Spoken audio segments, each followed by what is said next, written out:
And your party was? The British totalitarian government. And Jack and his group actually put together, looked at key policies. So what do we want to do about police? And he said, well, just arm everybody. In fact, well, everybody's armed.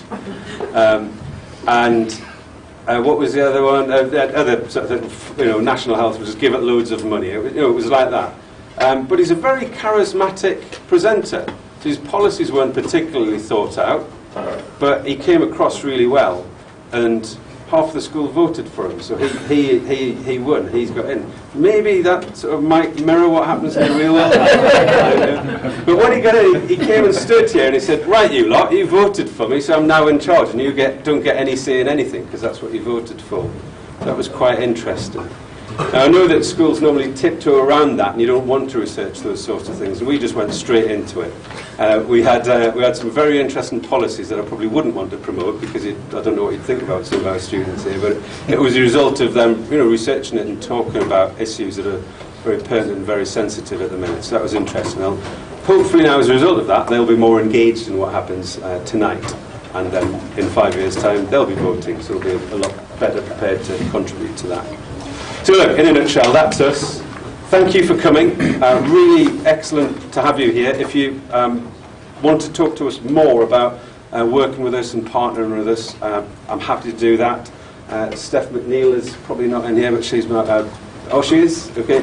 Director of Business Engagement, Steph, so she works with all of our partners and she's driving that programme, and we're redoubling our efforts because in September we will double in size, and this is a slow sort of scale up until we're completely full. So right now we're in recruitment mode. We want students, we're fully staffed, we just want to make sure that we're best set to be excellent. Thank you very much all. I'll hand over now. Is it Graham? I'm handing over to yourself? You hand it over to Councillor Mould, actually. So, thank you very much. Thank you. Thanks, Richard. Yeah, good morning. I'm Councillor Mould. I'm the Town Councillor and District Councillor. It's my job this morning to do the few introductions. We'll hear from Sarah in a second, the apologies. But normally we would have Phil Shadbolt, who's our chairman, and our deputy chairman is tied up with both flu and also in the national elections as well. So Sarah, do we have any apologies, please? We do. I can leave them all out, or they will be in the minutes when they come out to everybody. Yeah, that's fine. Okay, yeah. Thank you. We also have the minutes of the last meeting, which was a partnership meeting. Any comments on those, Graham? No, anything the minutes you were want to raise? circulated to all our partners. They're also available on our website for download. There was only one action, and that was feedback from our last partnership meeting, which I'm going to pick up on a slide when I do my presentation. So there are no actions or outcomes from that. Okay, thank you. Well, I think just a few words from me, the better, I think, because we've got quite a packed programme this morning. And as you know, the workshop's entitled The Battle for Talent. And slightly early, I think, if I hand over to Kathryn to take us through the actions from her side. Kathryn. Thank you. Well, hello everybody, my name is Kathryn Pickard. I'm an employment solicitor at Brethertons LLP. Oxfordshire has one of the strongest and most innovative economies in the country. This is a science and knowledge-rich economy with a low rate of unemployment and worldwide reputation in higher education, scientific research and in the motorsport industry, as well as being the home of globally renowned companies such as OUP, Siemens, Oxfam and the mini plant in Oxford. Well, I'm going to look at 13 points of interest about the Oxfordshire employment sector. Gross value added, or GVA, is a measure of the value of goods and services produced in an area, industry or sector of an economy. It is measured at current basic prices, which includes the effect of inflation, excluding taxes on products such as VAT. While Oxfordshire's GVA contribution to the UK economy was £21.9 billion in 2015, growing by 5.3% on the previous year. This growth was higher than the UK average of only 2.6%. The largest contributions to our growth in 2015 came from business services, public administration, education and health, and information and communication. There were falls in output, though, from financial insurance activity and agriculture. By way of background statistics, on the latest labour market, population estimates over the last couple of years have shown that there are 677,800 people living in Oxfordshire. 65% of that population is aged 16 or over, and 83% of the working age adults here are economically active and in work. Oxfordshire has a slightly larger working age population than the average in the South East, yet employment and economic activity rates are still above the national average. Regarding unemployment, in the year to June 2016, there were 19,993 people claiming the main out-of-work benefits such as JSA and universal credits in Oxfordshire, or 4.6% of the economically active population. This compares to 9% UK-wide. Just by way of further background context, the cost of the average property in Oxfordshire, as we might know, is £354,600, 34% above the national average of £235,600. At 11 times the average rate of pay, this makes Oxfordshire one of the least affordable places to live in the country. Unsurprisingly, Oxford City tops that list of the least affordable places to live, with house prices at 16.7 times higher than annual earnings.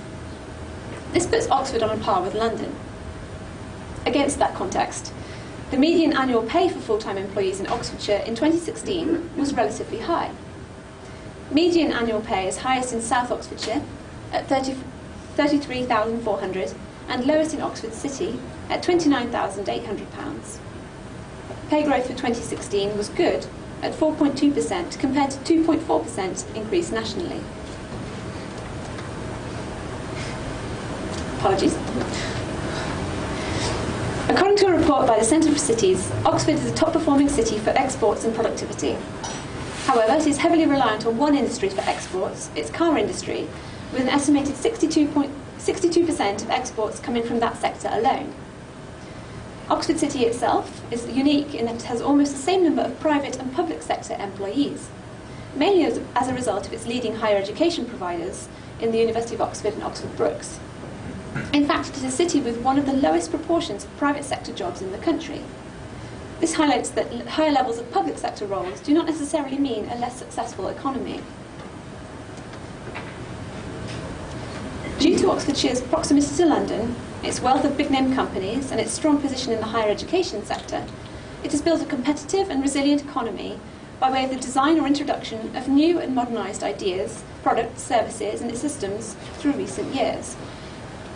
A recent report by the Enterprise Research Centre positioned Oxfordshire as the top county in the UK for innovation in the fields of product development, services and research and development. This means that Oxfordshire forms part of the national arc of innovation, a swathe of lands rich in ideas and developing progression, stretching from Cambridge along the M4 corridor to Oxfordshire and Gloucestershire. 27% of Oxfordshire businesses introduced a new or updated product or service between 2010 to 2012, compared with just 17% in London. This was the highest rate of innovation in the country under this metric. The majority of Oxfordshire's employees work in the education sector, despite the fact that educational enterprises here constitute only 2% of all Oxfordshire enterprises. The University of Oxford itself employs 13,000 people in teaching, administration and research, and higher education teaching professionals are 4 times more likely to be found in Oxfordshire than nationally. The professional, scientific and technical sector is also buoyant, above the national average, with 43,000 employees. Scientists are 3 times more likely to be found in Oxfordshire than elsewhere in the country. The health sector also has 43,000 employees, with the 2 leading hospitals, the John Radcliffe and the Churchill, at its heart. A final point of interest is that Oxfordshire is the most rural county in the southeast. Nearly 3/4 of the county is agricultural, with over 1,600 farms, although only around 1,000 workers work in Oxfordshire farming. Oxfordshire has particular job specialisms in science, education and creative jobs. Nearly 11% of Oxfordshire's workforce work in science, research, engineering and technology, double the percentage that work in these areas nationally. Oxfordshire also has a high proportion of managers and directors, at 8.4% of the working population. Oxford City has the highest concentration of high-skilled workers, with 47% occupying the highest skill roles. So which jobs are hot property in Oxfordshire right now? Job vacancies data gives a good indication of the current labour market in Oxfordshire, showing what employers are looking for, as well as which occupations are potentially hard to fill. Based on online jobs postings only, online company Labour Insight reports that the 3 occupations most in demand in 2016 in Oxfordshire were programmers and software development, nurses, and business sales executives. Chefs, business administration and childcare roles were the key fields currently providing apprenticeships in Oxfordshire. The national minimum wage for apprentices is £3.50 per hour. But Oxfordshire pays its apprentices more than this, with the average hourly wage at £4.30.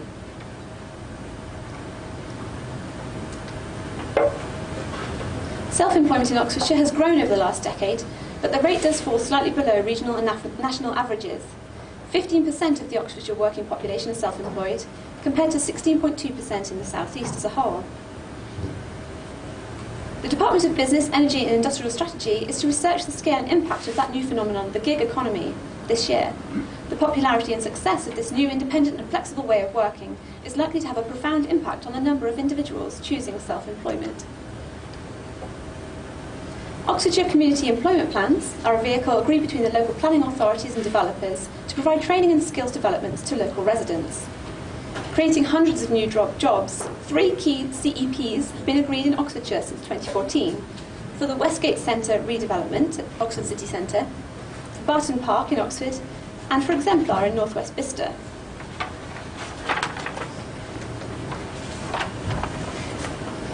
The 20 to 64 age group in Oxfordshire is projected to increase by only 1.2% over the next 15 years. The stagnant population of working-age residents presents significant challenges for meeting the demands of a growing economy in Oxfordshire and its ageing population. Given technological advances in the automation of jobs, Working Futures suggests that there will be a continued trend in favour of more highly skilled occupations over the coming decade, fewer roles in administration, secretarial, sales and machine operations, but growth in other service-intensive occupations such as care, leisure and travel.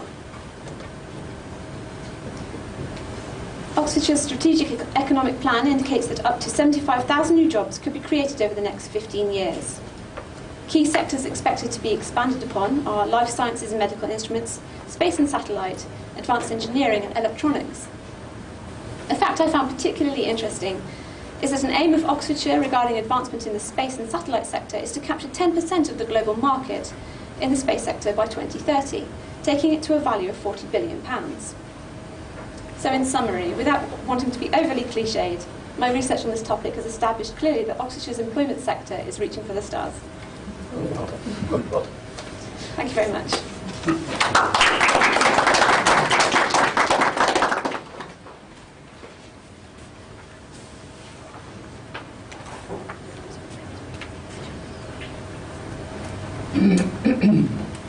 Hi, my name is Helen Wright and I run 9 to 3. And I want to thank you for inviting me here to talk today because I know how unpopular recruiters are. So for me to be able to talk here is brilliant. Hopefully I will be able to share some of my passion for flexible working with you all and also tell you a little bit more about 9 to 3 and show that we're an agency that's slightly different from many of the other agencies out there. So we aim to enhance workforces by finding flexible professional candidates from hard-to-reach sources. So many of our candidates are mothers and they are looking to get back to the workplace following a career break. And this was a sort of situation I was in myself a few years ago. I have a history degree from Durham, I've got a postgrad, I went and learned Mandarin for a while, I've got a 10-year career in the media, and then I was made redundant when I was pregnant with my first child. And so I was in the position where I really had to kind of embrace motherhood for a few years, which was great. Then came the time when I really wanted to get back to the workplace. I was energised and excited about this. The kind of roles that were coming back to me when I was searching for part-time and flexible work were things like selling Tupperware, books, birthday cards, or maybe taking on a franchise doing toddler music or something. Now, these things are all fine. They're great. They definitely have their place. But they weren't what I was looking for. You know, I really wanted to get back to the workforce, and I wanted a career I could get my teeth into. So I registered with a few agencies. I thought, here we are, great connection, great links to London. I'll register with some in London. I'll look for some full-time opportunities too. I don't mind retraining, I don't mind starting again.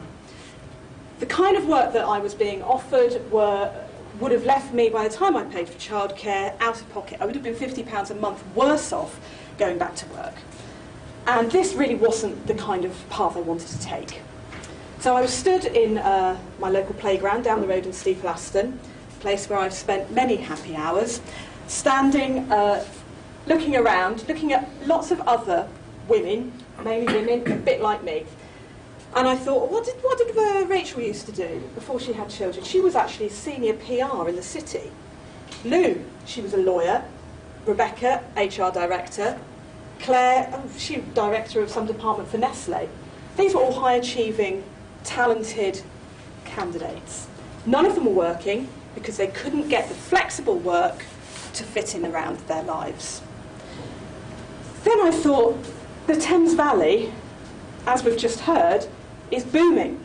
There must be a number of forward-thinking, dynamic businesses who would love to welcome some of these talented people into their organisations.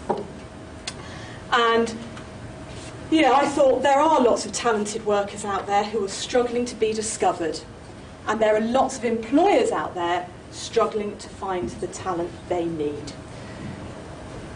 So 9 to 3 aims to try and link this talent to these dynamic businesses. Aim to help these businesses tap into this pool of talent, and what a pool of talent it is. These candidates are motivated, driven, keen, they want to be in the workplace, and when they're there, they are engaged in the workplace. Flexible workers have fewer sick days, increased productivity, greater staff retention, really loyal to the company they work for. It is a win-win situation. But don't just take my word for it. Go and Google it. Do some, look up the research and studies that have been done. There's lots that has been done about flexible working recently. It really is a very current topic. I've picked out a few stats that I think are quite interesting. 76% of businesses report that flexible working improves staff retention. 83% of employees gave flexible working options as a reason for accepting a position. Candidates look for enlightened organisations to evaluate performance by output, not delivery location. You know, people now are expecting to be judged on how well they do that job, how good they are at that job, what their productivity is. They don't want to be judged on where they're doing it. I think it's quite antiquated now. People don't to kind of expect a bum on a seat in an office between 9 and 5. The technology exists for us to work anytime, anywhere. 83% of businesses said the adoption of flexible working had resulted in higher productivity, with nearly 2/3 saying their company's profits had actually increased once they'd introduced flexible working practices. These are really tangible benefits to flexible working. So what is flexible working? I believe that the language of work has really changed a lot in recent years. 10 years ago, I don't think people were really talking about flexible working. They were probably talking, they might have talked about part-time work or maybe job shares.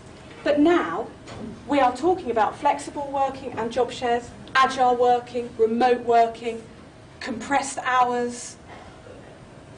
These phrases are in our language. They are being reported on in our newspapers every week.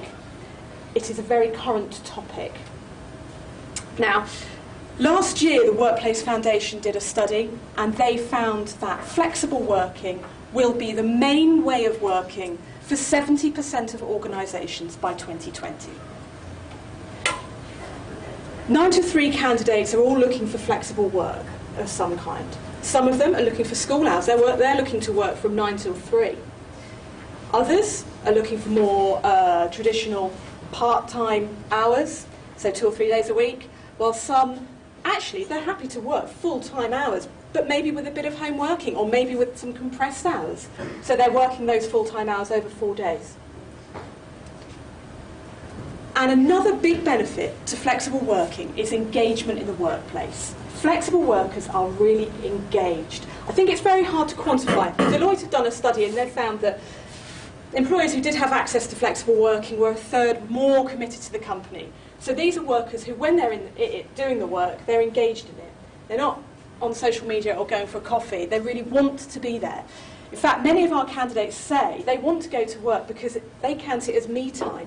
It's their time. They love it. They want to be there. They want to take part in a workforce. I think we're running low on time, but this is one of my... I just pinched this slide because I really like it. It's flexible workers are happier workers, and we all want a happy workforce. You know, flexible working, 75% say flexible working boosts job satisfaction. 72% say it improves work-life balance. 58% would take a pay cut to work from home, and a quarter would take a pay cut just to avoid the commute. More tangible benefits to flexible working. So the typical kind of candidate that 9 to 3 represents, they tend to be graduates. Many of them have postgraduate qualifications as well, and professional qualifications. They tend to have at least 10 years experience in the workplace, sometimes 20 or 25. Professionals, we represent a whole variety of skills, from lawyers to accountants, marketing execs, PR professionals, HR professionals, very skilled administrators, people with good PA experience. And many of them are local to here. Many of them are mothers, and I do also want to quickly say many of them aren't registered anywhere else. This is a very difficult kind of group of people to tap into. They don't tend to be active on LinkedIn or register anywhere else. So I think that's my time up, but thank you very much. Join the workplace revolution, flexible workplace revolution.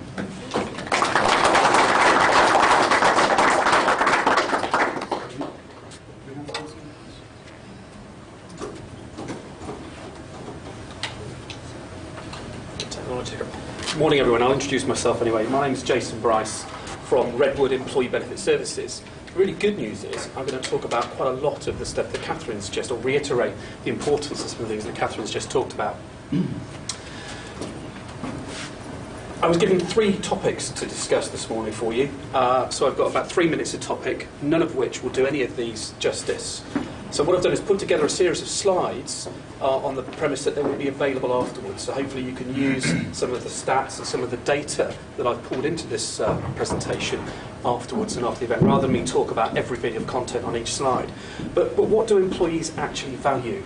And I should say that we are an employee benefits management company. This is what we do. We help companies arrange their benefits and their perks, and hopefully help companies design a culture or a value that they want to make sure flows throughout every aspect of their business. It's fairly simple, really. A well-communicated, tangible, something I can touch and feel, and an accessible benefits package, not something that sits on a shelf or belongs just to the most senior people in the organisation. I think this is more and more important, and a lot of companies are getting this right now, to have a benefits strategy or a campaign, or the perks that you have, the flexible working, everything else, that actually starts to fit with your own stated company culture or values. And that's really important, and we do spend a lot of time helping companies do that. And then ultimately, all employees want to feel engaged, they want to feel listened to, they want to feel valued. And there are structures and processes and campaigns you can put in place that will help you achieve that.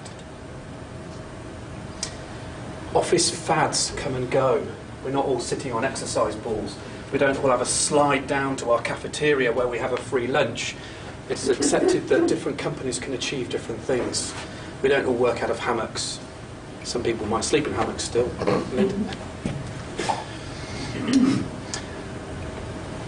A useful slide of some really interesting facts. I'm not going to go through all of this, but I think the important message for you to perhaps read about this afterwards is that employees and employers often have very different views about what's important, what people think is important. And just to pick up on one of those, somebody takes a quick picture. What do employers feel are the most important things to retain employees? And whilst the obvious things such as pay and salary and career development are obvious that they have those aligned, interestingly what was quite important to employees is stress management in the workplace, and interesting that was relatively low down the employer's view of what retains employees. And there's a fantastic disconnect considering the most common reason employees are not at work at the moment is usually stress and anxiety related. The biggest cause for long-term sick. So, exactly what Kathryn was talking about, we need to engage employees. They need to feel engaged. If you have an engaged employee, they will be passionate about where they work. They will want to work with their colleagues and want to drive forward the company's ambitions and the company's strategy and campaigns. Disengaged employees turn up, get paid, and go home again. And if you want a better output, if you want higher productivity, engaged employees is something you've got to try and achieve. Again, I'll let you have all these stats in the slides afterwards, but the biggest issue is 83% of employees don't feel recognised at work. They don't get the pat on the back, well done. They don't have a culture or a package that helps them recognise their rewards. And that's only going to lead to a higher rate of turnover of staff. Again, I think these things speak for themselves. Engaged employees, nearly 100% of the time, are more committed to you as a company or committed to the company's projects and tasks. I was asked to talk about what competitors are offering. Now, rather than just put up a list of what do benefits, what do other employers provide in terms of benefits, I've used a very recent survey, and again, I've sent this to Grace, and it's available for everyone to have the full survey to go through and actually look at their leisure. But I've just picked out a few interesting points from this because I appreciate stats are not something you're going to sit and remember in a very short speech.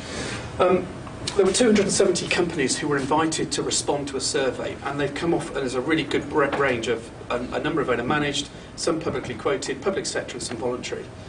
Again, the kind of leap-out numbers for me here are, over on the far left, is that 82% of respondents say that they offer benefits in order to retain their staff.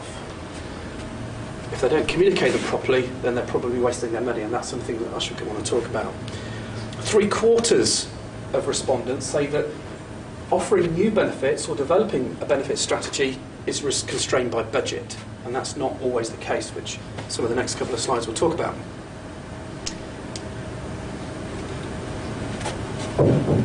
Private medical insurance. Some people describe that as an aspirational benefit. Not everyone who works for an organisation gets this, and interestingly, again, what I thought was useful rather than just do this list is show you here how private medical insurance is offered in many workplaces. Although 79% of employers offer private medical insurance, it's only available to less than half as a core benefit. Quite often it's offered as a voluntary or a flexible benefit, which helps manage costs. Private medical insurance is one of the most expensive things employers can offer because it goes up. Voluntary or tax-efficient benefits, not surprisingly, the top few there. I want to pick out a couple of things here, interestingly. Getting back to that cost barrier, only 56% of the respondents say that they share the cost of providing benefits with their employees. So the employees choose to pay for some of them themselves. They voluntarily buy the things that are available through their employer, and that helps with that budget constraint. Again, same stats about retention tools. What's shaping benefits now, I think, is incredibly important. Again, it picks up on what Kathryn has said. And the most common thread now in benefits strategies is about increasing engagement.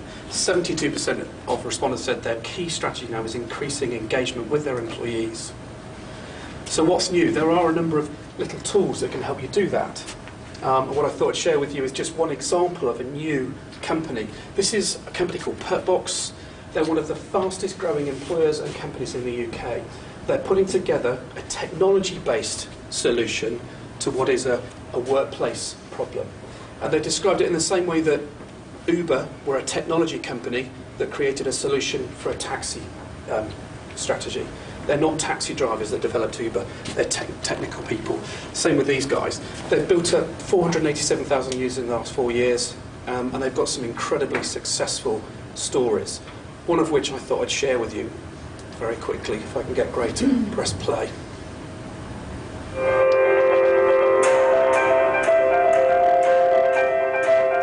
Next stage, our way forward, is a provider of adult health and social care. We don't work with the masses, we work with a small percentage of adults who are very vulnerable, quite particular need, but we strive to try and give them back their lives and give them some really good level of independence.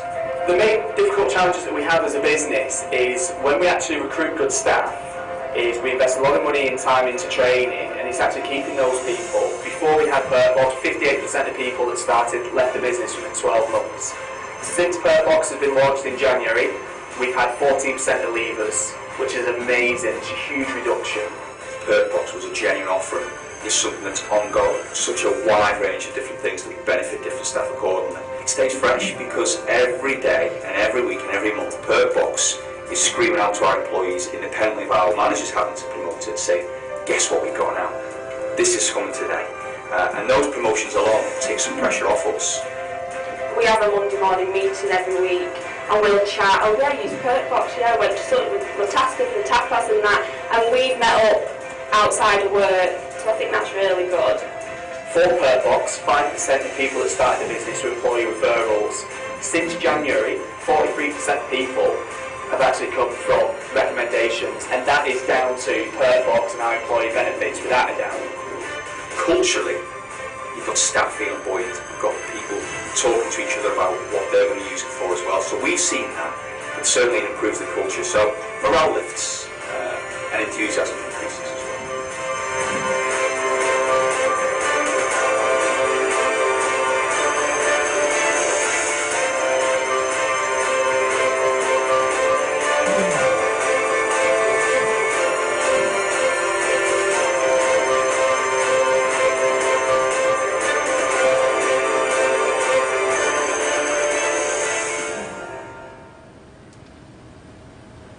Almost a religious experience, really, if you talk to Perk Box, look at their website, look at their videos.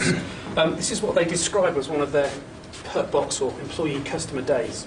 You can get your free coffee from Nero on the way to work. You can use your taste card voucher that you get through Perk Box to have a half-price lunch. Go to your discounted gym on the way home. Go and do your discounted shopping at Sainsbury's. Go to the cinema with your half-price tickets, and then even use your Amazon discount to do some late-night purchases. It's something for you guys to look at. It's too much of a topic to talk about in any more detail today. So hopefully that's been a useful insight into some simple tools that might be available for you, relatively cost-effective tools to improve and enhance engagement. Guys, thank you very much for taking the time to listen. I'll hand over to Emma.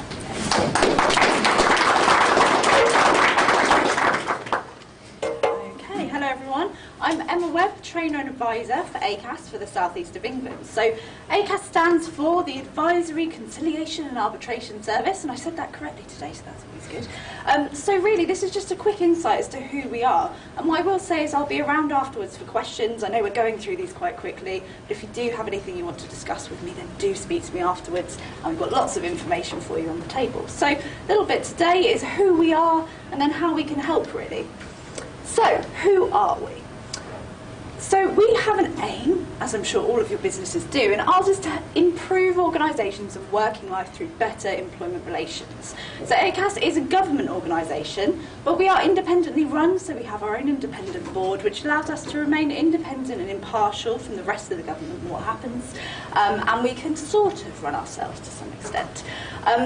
So actually we provide not just dispute resolution, which is what we're most famously known for, I suppose, if we can call it famous. We're actually known for a lot of our advice and training and support that we provide any business, large or small. So, we're made up of the Acas Council, which allows us to remain independent and impartial. So we have trade union representatives, and we're not a trade union ourselves, as some people think we are. We are completely impartial, so we are there for employers, we're there for employees, we sit in the middle there. We have independent members and business experts to help us run, really.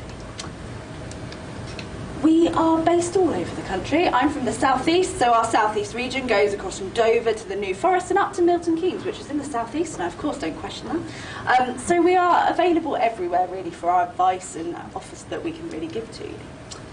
So how can we help? So, Conciliation is probably one of the things that people recognise us for. So if one of your employees or yourselves were not happy with something at work, to put it mildly, and you decided that you've exhausted your internal processes, what I want to do now is take my employer to a tribunal. The first stage that you now need to come to from May 2014 is through Acas early conciliation. So it's a totally voluntary process. You need to come and speak to us, but you don't have to engage in the process. If you want your day in court, you're welcome to it. But the idea is that we will speak through your potential claim. We won't give you advice like a solicitor was as to how strong your claim is, because we're impartial. We'd solely talk about this is how tribunals work, this is what they look at, and see if there's any way that we can help an agreement come to place between yourself as an employee and your employer that actually everyone can live by and agree with. So that would be to stop you from going through the stress of a tribunal, which we all know is costly, both to the employee, to the employer. It's stressful, it's time consuming, and of course it costs the government money as well. So really we're there to try and bridge that gap to keep people talking to each other when they may not necessarily need to go all the way to a tribunal. So it's a kind of simple process. You come through us first, you put in your form, you speak to one of our early conciliators and talk through us if you wish to, and that is how early conciliation works. So it's one of our statutory roles that we put in place, that we are as part of our government. So the benefits of early conciliation are, of course, you probably don't feel like it's a benefit at the time if you're going through that process and somebody's threatening you with a tribunal, but actually the benefits are that it's a voluntary agreement. Nobody has to agree with it. If you're making an agreement as an employer, you're not admitting liability, you're just saying this is what happens. We agree to some sort of settlement potentially. It's quicker and cheaper for both parties should you wish to engage. There are fewer tribunal hearings. It's not in the public domain like tribunals if you wish to sit along in a tribunal. Most of them are public, and of course you don't necessarily want that getting out there if it's something that simply can be arranged beforehand, and it is less stressful. Might not feel like it. We're also known for collective conciliation, so that would be should we need to sit between two parties, let's say a trade union, the employer's side, who have a disagreement about something to do with working rights, pay. We can sit in between and facilitate some sort of talks to help that both sides overcome whatever the differences are, to facilitate conversations where deadlock might be reached in that conflict. And we of course know a lot about what it looks like when it all goes wrong in terms of those things. So that's how we've developed what comes next, which is our preventative stuff. The training courses that we offer, the free advice, all of these things are available freely to everybody. Collective conciliation is one of the free offerings that we have because it's about trying to stop strikes from happening, which we know, based on the press, doesn't always happen. But we do try our best to stop those things from happening. We understand the damage to the economy that strikes can have. So we want employers and employees to be able to better work together, really, through that. So the general sort of cause of disputes 2015-16, general pay being one of the higher ones, and then other pay conditions of employment. It can be things like if you've got a premium payment for extra hours, you take that away, then trade unions don't agree, etc. And we help you kind of come to some sort of arrangements. But we don't force anything on anyone. It's solely about helping facilitate discussions, really, and kind of changing the way that people think about the problem. Okay. So some of our areas of expertise. So we, of course, have learned a lot about through our dispute resolution, which is a statutory role, what it looks like when it goes horribly wrong for businesses and for employees. So what we've developed is a lot of advice, training. We do mediation as another way of resolving that conflict. And we have an Acas helpline. If anyone's ever used the helpline, again, you can phone them up anytime you like. It's freely available for anybody to use, both employers and employees. And we can give you independent, impartial advice at any time when we're open about any kind of situation that you might be suffering from in the workplace. The website is there. It's freely available as well, and we have so much available on the website that you can just use. So going back to what Helen was talking about with flexible working, actually, there's a whole guidance booklet on how to manage flexible working requests on there, which you can just download to your heart's content, have a look more about the kind of the nitty-gritty of that sort of stuff, should you wish to. So do go and use all of that. It's there, it's free, you may as well have a look if nothing else. Helpline call subjects. The most common subject. Can you imagine what the question might be that people might ask the helpline most frequently? Anyone know? Is it legal to kill someone? No, not that one actually. No, that's probably, I'm not sure if that would be our helpline, maybe another. The actual question is, how do I get rid of this person? You know, it's something along those lines. How do I, you know, they're causing me hassle, how do I get rid of them? And actually, you know, we won't give you quite as brutal an answer as that, but what we will say is, you know, these are your options. Have you followed your policy? Do you have any policies in place? You know, what have you done so far? And we'll talk through the kind of things that are available to you in terms of making sure that you're acting fairly, consistently with all of your employees. And going back to employee engagement, how do we keep employees in the business? Well, actually, if we treat them fairly, chances are they'll want to stay with us. And you know, if they feel respected, if they feel that they have got somewhere to go should they need to have problems, you know, there's an internal process. This is what we do. The website's here, so feel free to have a look through. We have tools and resources, all sorts of things on there. If you see at the top there, tools, templates, resources, click on that. We've got free policies. Should you think, you know, I don't feel like writing my own policy, that sounds like a lot of work, what you can do is use our freely available templates, which are in Word format, which you can just use and change and update to reflect your business needs, and they're all completely freely available on there. So while we understand that we're not most known for this sort of stuff that we do have a look through the website. We also have things like the productivity tools. So this is quite a new thing for us at acas.org.uk/productivity. If you click on each of our arms here that we have, so for example, fairness, rights and responsibilities, you can fill in a bit of information about how you run this with your business, and we will actually give you some advice as to what you can maybe do next. So this could be something like training that we could offer you, it could be advice that we could offer you, it could be that we'd suggest mediation and talking to one of us. So, you know, myself as an advisor, you can always contact me, but, you know, do use these sorts of services.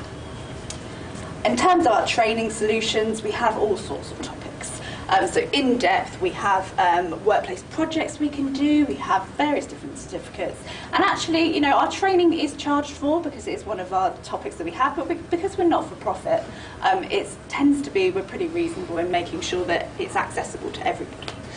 So, you know, do feel free to speak to me afterwards. I've got various bits of materials on the table outside, and then you're more than welcome to use anything that you see on the website for free, and use it to really support your businesses and your employees to make sure they're getting the fair treatment. Thank you very much.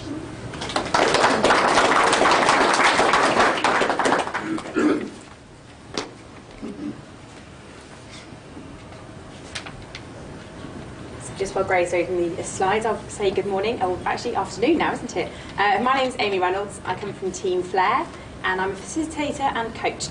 So I specialise in working with people who are looking to improve their self-awareness, maybe that as individuals or as a team, and understand a little bit more about what makes them tick and how they can improve their relations with their colleagues and even outside of work.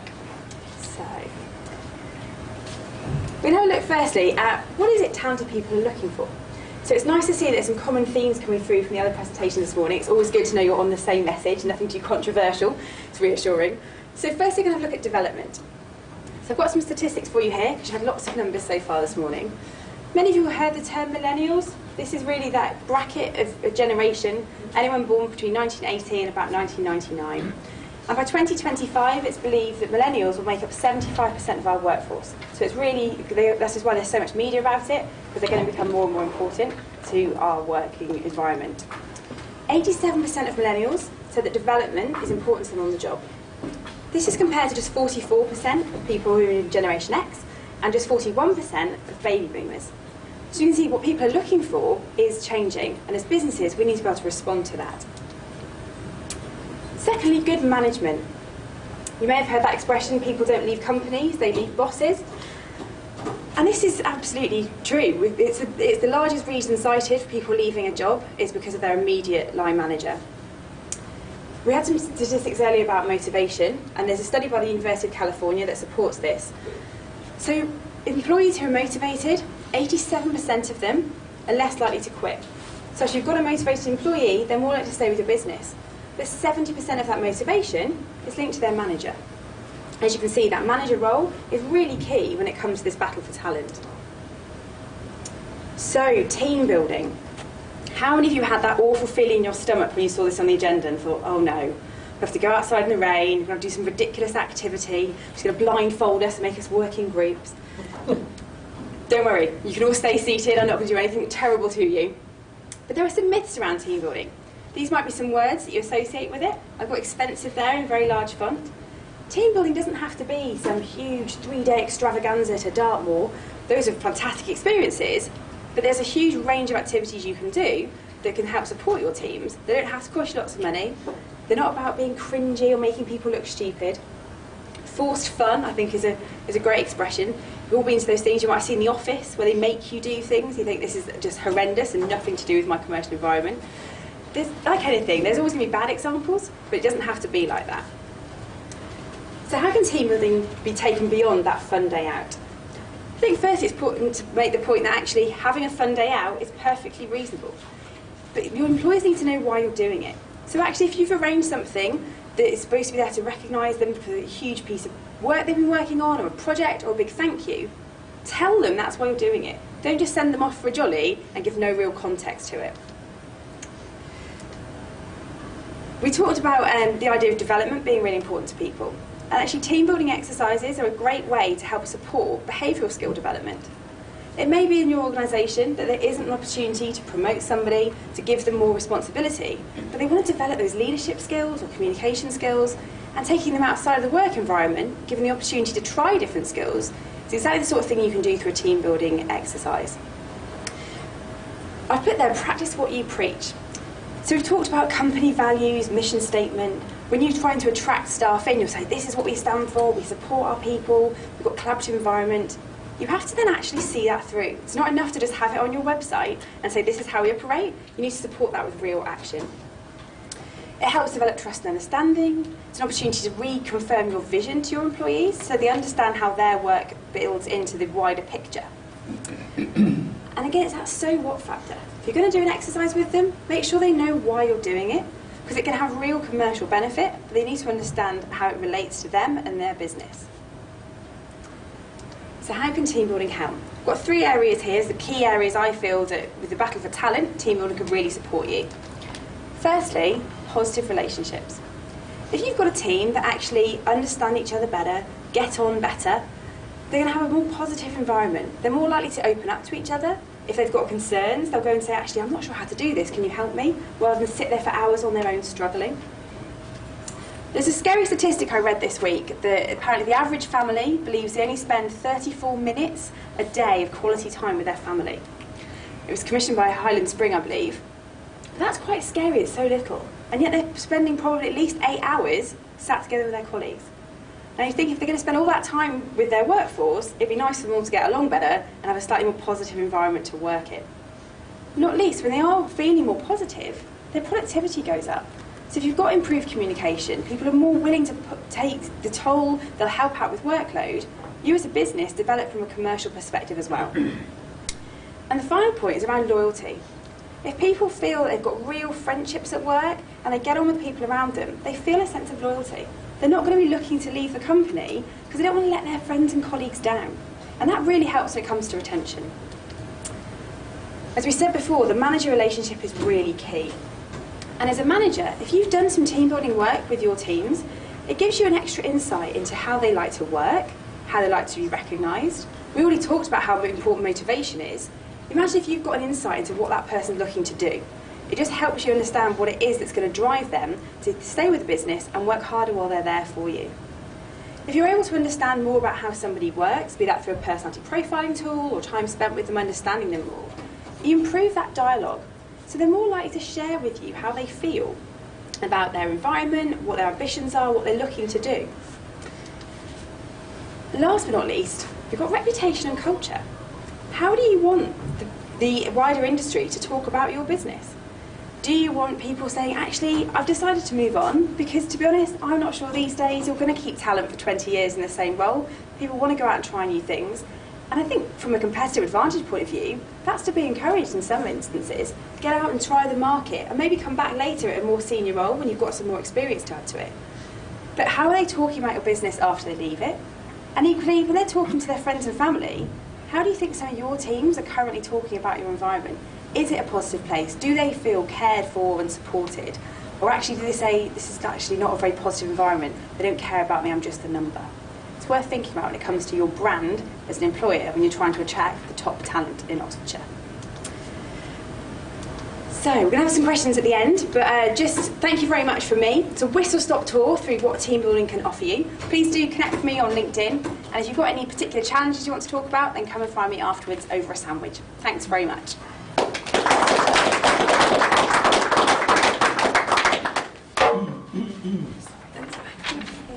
Thank you, Amy. Well, hello, I'm Amy. Two Amy's, so don't get us confused, but I am from Brethertons. I head up the employment team.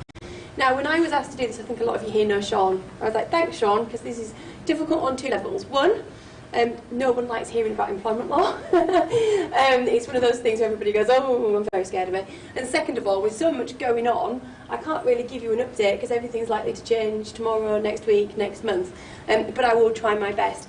Why are we talking about employment law?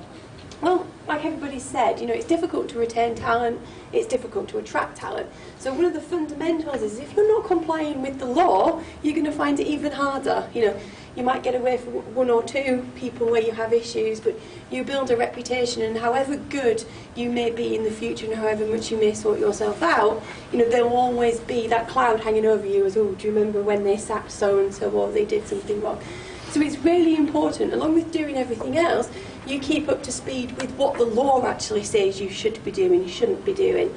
And you do not want to be finding yourselves in a tribunal, because not only does it affect the individual who's brought a claim against you, it has the ripple effect, with their colleagues. If they've got a good bond with their team, people talk and the wider. So, it really is important just to keep up to date. So, what I'm going to look at today is what's actually happening right here, right now, at 1 o'clock on Thursday afternoon. What do we know is going to happen? So we'll look at that. What to expect, the dreaded B word, no one said it today, but it could have potential consequences for employment law, and there's been various rumblings. So we'll have a quick look at that and put some things on your agenda that perhaps might crop up. But I think the more immediate issue is the general election and what the parties have been saying and what could potentially be happening tomorrow depending on who's in power, because there's quite interesting things there, and a lot of it actually falls back to retaining talent and keeping people within your business. So first of all, I will look at the gender pay reporting. Hopefully you've all come across this before, but it was something that was introduced in April this year. Now, what these new regulations say are that any employer with more than 250 employees must now disclose on their website and on a government website the difference between men and women's pay. Simple? No. We've got an entire webinar that just deals with the calculations on how to do it. It's not just a simple percentage calculation, but it's really important. It's something that the government at the time, and all the other parties actually deal with it in their manifestos as well, is trying to lessen the difference. So it's different to equal pay, but it's basically showing the average between men and women and what they earn within your business. And you have to provide the figures, but of course there's an opportunity for you to provide a statement explaining why you're very good, or perhaps why you're not so good, and the figures are a bit shocking. So if you've got more than 250 employees, you have till April 2018, to file the information, to present your information. But why it's important now, because people are saying, oh, I've got another year or so, it's actually the salaries on a certain day in April this year. So if you start trying to do the calculations around Christmas time, you're going to have to, go back and try and remember what was going on in April this year. So that's something to be aware of. Next up, the Apprenticeship Levy. Who's heard of the Apprenticeship Levy? There's been various... Acas, yes, thank you. There's various information that's been out about the Apprenticeship Levy. But what the Apprenticeship Levy is trying to effectively do is increase the amount of apprentices in the business, in industry. So relatively new, well, it's only come out recently, is that effectively, if you don't take apprentices on in your business, you've got to pay the government some money, okay? So it's a way of encouraging more employers to get apprentices into the business. I mean, the legal profession, not really, everybody seems to think the legal profession is everybody goes to university and then you do your postgraduate and then you do all this training. There's actually apprentices. You can become a solicitor now through being an apprentice. So it's something that the government's really pushing, and if you're not currently aware, then we have a fact sheet on that we can, if you let me know you want it, we can send it out to you and you can have some more information. The general data protection regulations, now this technically isn't an employment issue, but it does affect employees and your relationship with your employees. You've all heard of the Data Protection Act? Well, the General Data Protection Regulation, and I get told off for putting an S on the end, is something new that's been introduced next year, and they're really tightening up data protection and what you can and can't do. What few employers remember is actually you process and store and manage your employees' personal data. Just like you would perhaps with customers, or when the bank says, sorry, we can't disclose that information to you because you're not Joe Smith. It's the same with your employees. What the new regulations are going to do is change how you can process that data. From an employment perspective, lots of employment contracts have a little clause in there that says, we store your personal data, we will use it for these purposes, you give us consent. That's not going to be valid come the new regulations being implemented next year. So if you do have employment contracts, you need to, and that consent is in there, you now need to start looking at changing those consents to make sure you don't fall foul of the new regulations. So just remember, your employees, you are processing them, and a lot of it's personal sensitive data, you know their address, you know their marital status, you know their date of birth. So that's something to be aware of. Now, everybody will also see, I think there's one here, employment things change, minimum wage, how to work out maternity pay, redundancy payments change on a yearly basis. So everybody's got some cards on their seats which basically give you all the facts and figures that you need to know for this year at the moment, unless there's a surprise budget. But if there is, there'll obviously be new information. But it's really important. Everybody in our team has it on their desks. Anybody in finance that deals with HR have access to this. Just pop it on your desk, because somebody will ring and say, oh, what's the maternity pay allowance? And you can easily tell them because it'll be on here. So that's a really useful tool. So that's what we know is happening. Now, I get asked a lot. Now, everyone I've discussed this, Acas can't be asked this question because they're technically a government department, so they're not allowed to say anything about it, but it's something I'm asked a lot. What is Brexit going to do to me as an employer? How is it going to affect what's happening? Well, right now, I think the general view is any implications are going to be limited, okay? There's not going to be whole-scale changes. Now, I've heard people say to me, oh, they'll repeal the Equality Act and they'll do this and they'll do that. That's not going to happen, okay?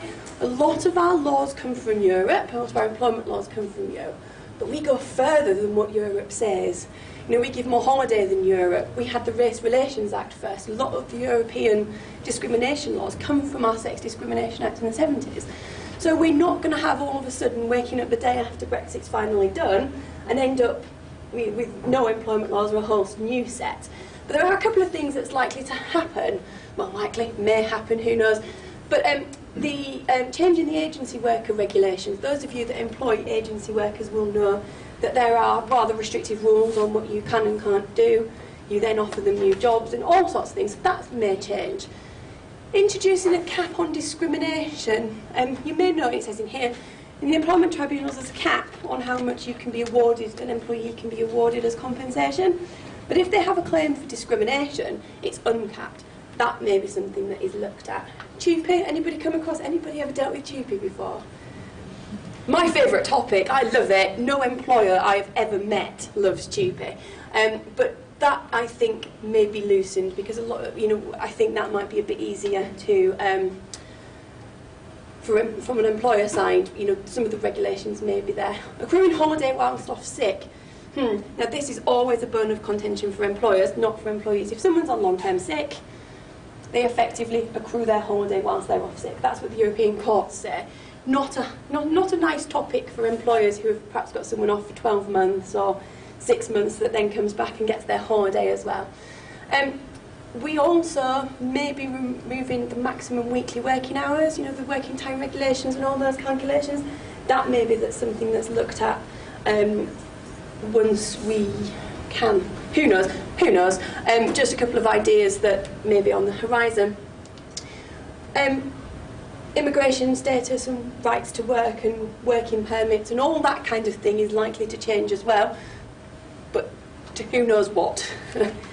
And finally, the general election, dare I say that word today. Fine doing an employment law update, but today of all days, everything I say right now could be completely different tomorrow, but I don't know whether anybody's actually read any of the manifestos, but being a bit of an employment geek, I had a gander at what all the parties were saying in response to what's going to happen to employment rights. Of course, there are different opposing views. The Labour manifesto, I don't know whether anybody read it, but there is 20 points on workers' rights. They write from the whole host of things, changing the trade unions, giving more powers to trade unions, increasing the national minimum wage, all those things that we've been hearing everything about. Likewise, though, the Conservatives didn't ignore employees' rights. They've got an 11-point plan, deals with similar issues, but perhaps in a different way. And their manifesto has actually been sold to be the greatest expansion of workers' rights by any Conservative government in history. It's up there, but no comment. The rest of the parties have all come up with their versions of what should happen as well. So really, we will only know tomorrow. But what could happen is a couple of hot topics. 0 hours contracts, everybody's heard of them. You know, they are a hot potato. Various parties want to ban them, outlaw them, change them. I think something will happen to them. I'm just not sure what. The gig economy, you know, this flexible working, but actually, are these people working for Deliveroo, Uber, employees or not? You know, what protections do they have? That's likely to be an issue. As we mentioned as well, shared parental leave, greater protections when returning from maternity leave and flexible working. There's something, every single party has mentioned something to do with protecting ladies on maternity leave and increasing flexible working, increasing the rights. There's been a raft of things in recent years that's made flexible working easier to request and easier to do, and I think that's going to go further. Everybody's going to deal with it slightly differently, but it's certainly going to be something that there is going to be a form of legislation on, I think. So who knows? That's my, with my looking into the future hat on. Maybe, you never know. You know, I think the Greens, we were saying earlier, the Greens want to make it a 4-day working week. Could be flexible working for everyone on that basis, couldn't it? But let's see. Right. Brethertons, we do lots of webinars. The employment team do about 1 a month. So we do up-and-coming topics. So we've got one on gender pay reporting, anything that happens because of Brexit, any changes to flexible working. We've got all the free webinars and things on there. As well, we do various blogs and follow us on Twitter because if there's anything interesting, you will find out about it. And that's us. So sorry I get the boring part, but hopefully it wasn't too painful for you. Thank you.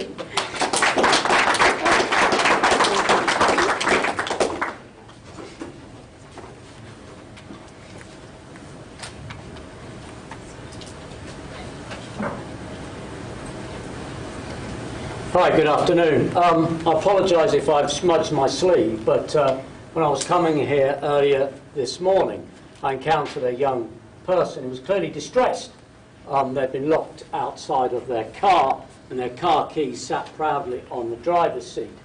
So I rubbed the handle with my sleeve, and the door miraculously sprung open. And the young fella said, "How did you manage that?" "By car keys." Car keys? Oh, please, come on! Oh, dear, oh dear. Well, that was flatter than a roadkill. My name is Lyndon. I'm over from Bristol Garrison. And your topic is retaining talent. And I was asked to speak about retention.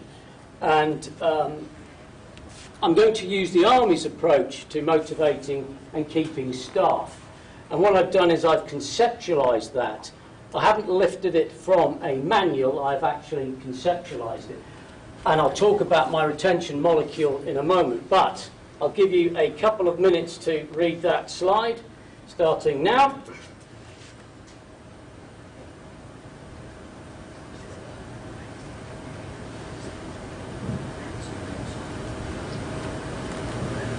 It's not enough just to retain staff.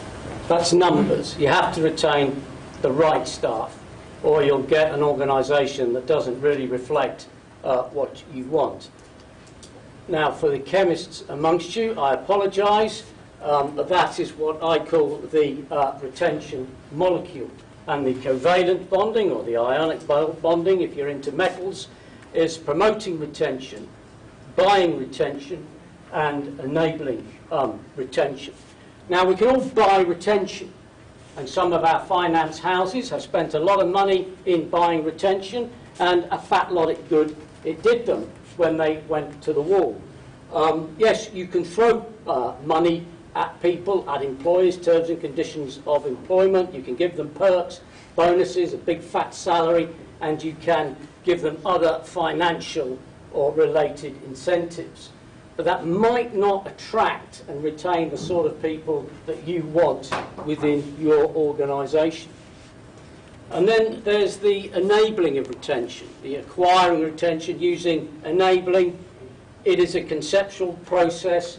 You can interview people, you can ask them, why is it that you wish to be a part of the company, remain in employment, and they will tell you. You can promote within. McDonald's, I worked for McDonald's in 1980, it's a bit embarrassing now, but I worked for McDonald's in the early 1980s when the company started up in the UK. They only promoted from within. They did not buy talent from outside, just from within. Very, very successful company. They then moved into the franchise modelling, and the thing that really grips me is the guy that I work for and work with. They are very, very wealthy men now because they went into the franchising side of the business. But the army clearly only promotes from within. We don't buy a store manager from M&S and bring him across, Marks and Spencer's, and bring him across as a manager.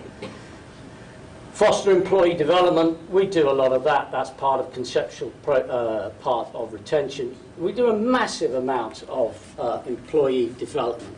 I mean, there are half colonels in the army who've done time in jail. Okay, it was a military prison, I get that. I'm not one of them, by the way, I just want to make that clear. But we accept the failing, we develop the individual, and that individual then reaches his or her full potential. Open communication. It is not a one-way comms in the military. The soldiers do have mechanisms for communicating back up the chain of command in order to try and shape the context of their employment. And also, within our conceptual part of retention, you've got to let the boys and girls know what it is you expect of them. Sometimes that's not crystal clear. Sometimes guys come to work and they don't really know what is expected. So it is up to a leader, a manager, a commander to articulate clearly what the expectation is. That's all part of the conceptual process, building on the physical process of retention. But now, this side of the brief is a lot larger, the moral component of retention. That's massive, and it's massive for a reason, because you can have the physical component of retention and the conceptual process, which I've just alluded to. But without that moral leadership, the molecule is unstable, and you will lose staff. I'll talk quickly through that. It builds on what Amy was saying earlier. You've got to talk to your people. You've got to lead by example as an employer, a manager and a commander. You can't have double standards. You've got to create a fondness for one another within your workforce. You want people to be in your place of work that are happy to be there to get away from the problems of life. You've got to have a respect environment. That's not some kind of woolly concept. That really is genuine statement, a respect for others. How today have I shown respect for that soldier by asking him or her to do something? If I have not shown that respect to that soldier, then he or she, quite within their right to say, I don't want to be part of this organisation. I leave the boss, not the organisation, building what Amy was saying earlier. So the obligation to show respect sits on me as much as it does on the boys and girls as they interact with each other. Create a belief in what you are doing. You are a child killer. That's what people have said about the military. Absolute nonsense. You talk to your boys and girls. You talk to them about why they're taking on, in our case, organised evil and dealing with it and preserving democracy, not practising it, but defending democracy. So give them a belief in the morality of your organisation, and that what you do is a force for good in the world. And that applies to any organisation. And recognise that all of your people are not brilliant. And that's a very kind thing the boss of me said to me once. You know, I have to recognise, Lyndon, that you're not brilliant, but you're still very useful to the army, which was not nice of him. But it's absolutely, all your people are valuable.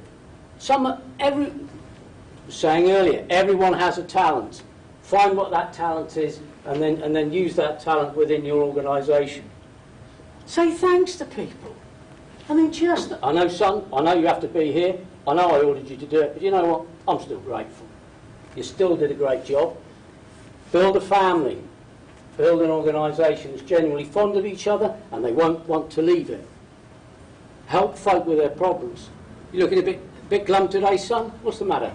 Oh, it's the missus. She's got in the hospital at the end of the month for a 2-week procedure. Now, you've spoken to that lad a while now. You know a bit about him. He said, hang on a minute, didn't your wife do the childcare run? How are you going to work that? Yeah, it's something I've thought about and it's bothering me. Right, stop there. Have a word with your troop commander. She's absolutely fantastic. She'll go through the issue with you and she'll put a package in place to allow you to cover for that absence. Get to know your people, talk to them. People enjoy each other's company. Promote that, team building. They like coming to work. And when you go into work and you've got all your people there, smile. Spread the love. Be confident. Was it that way or that way? Okay. I wasn't sure then, but I think I've got 2 minutes. Boost their morale. You can't come into work being glum and unhappy. I mean, you're the boss. If you're glum and unhappy, then it's pretty miserable for the boys and girls that are delivering the output.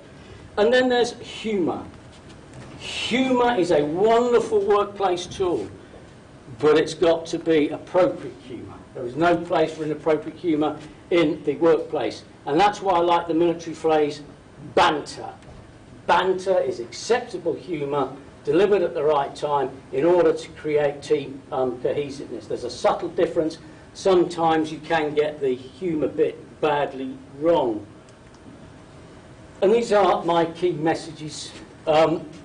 Retention is not just about the money.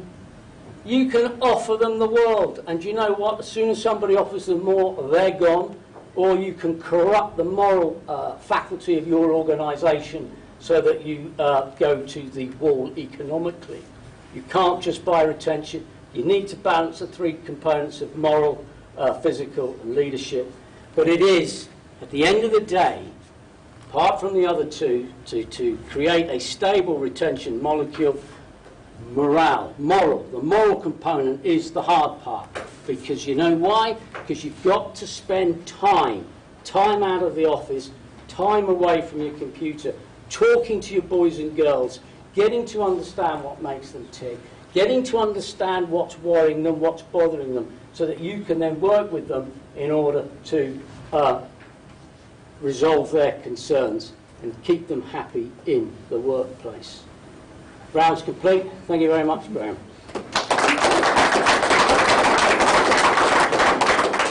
Well, may I commend you for being absolutely to the second. Military precision. Well, thank you, Lyndon. Thank you to all our presenters. I think the range of topics covered, there's a lot of similarity in what's been said. There's some individual things to pick out.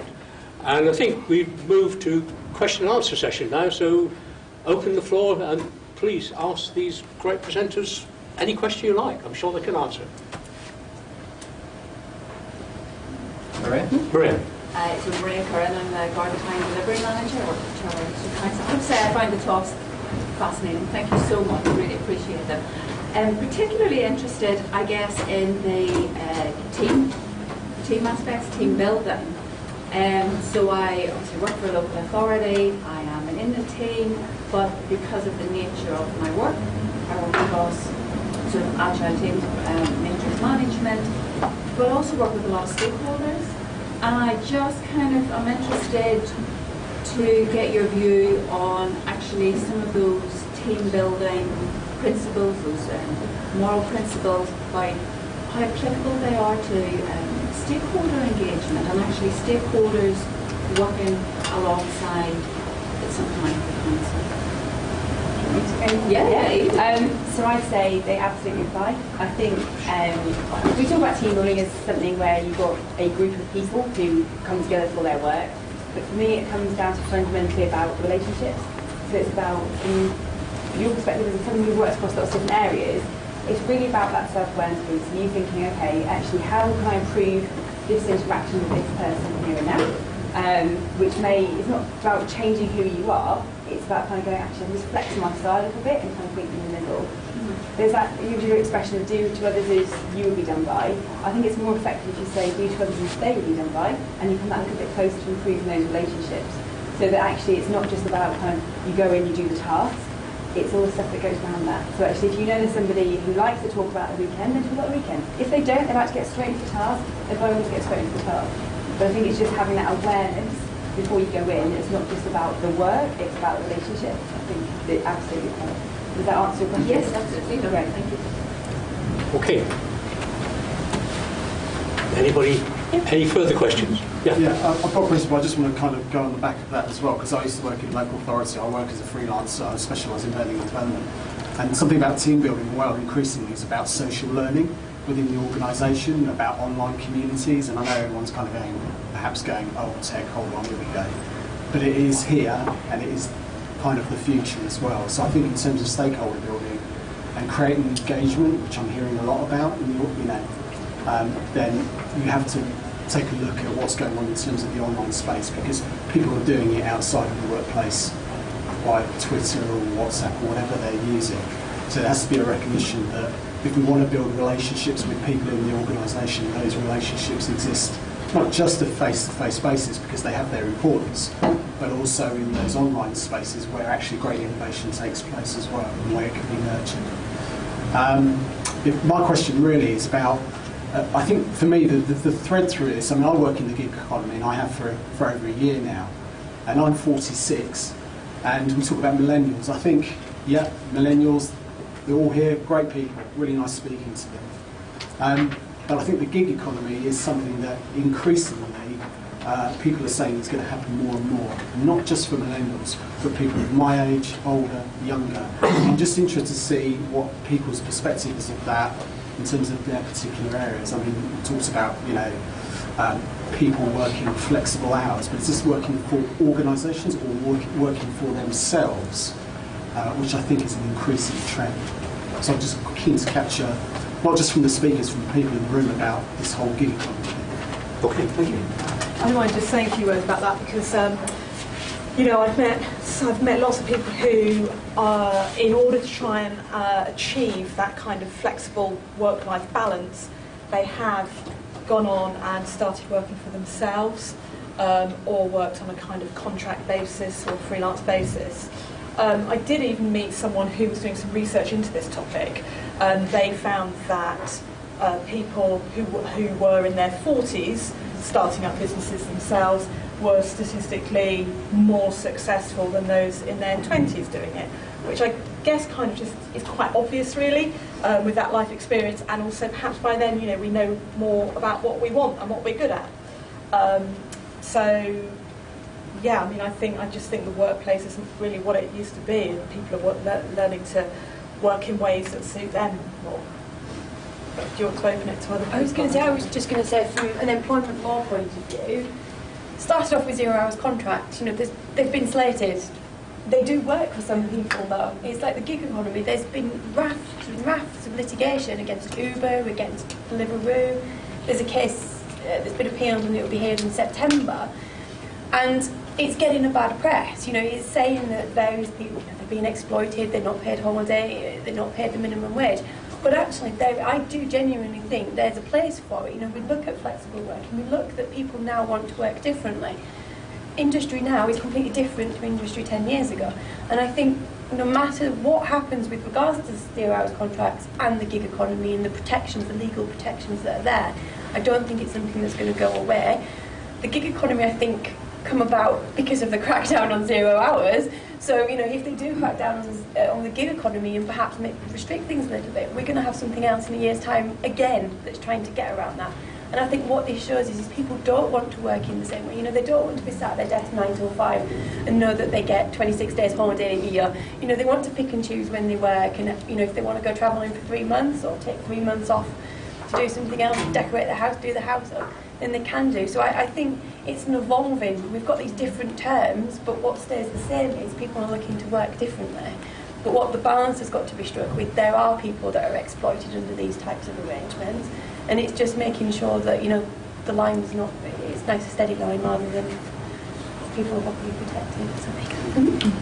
That's interesting, actually, because I think in the logistics industry, where you've got this very fluctuating demand, and you get very little notice of a peak, and you do have people that want to work, but not all the time, but they will offer you in cover, and I think that's something which allows, and the 0 hours particularly, does allow that flexing of the labour force. Yeah, there's a lot of, it gets a lot of stick, but there are lots of perhaps women with school children that can happily do whatever they want during term time, but actually want the 14 weeks or whatever it is that's not term time. So yeah, I think there's always going to be a balance, and you know, whatever happens, we're going to have a new permutation of it in 2 years' time anyway. Yeah. Anybody else? Any other questions? Yeah, yes. I have a question for Lieutenant Colonel Robinson. How many years of service have you done in the Army? Oh gosh, that's embarrassing. To be honest, I only joined for 3 years. I took a 3-year commission in 1984. I had nothing else on, so I stayed for 33.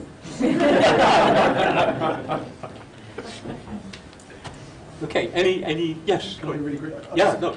The theme of this event has been about battle for talent, so I'm just keen to explore that about, in the context of everything that's been spoken about, the gig economy, in terms of, and any organisations, what is the battle for talent for them? What does that mean?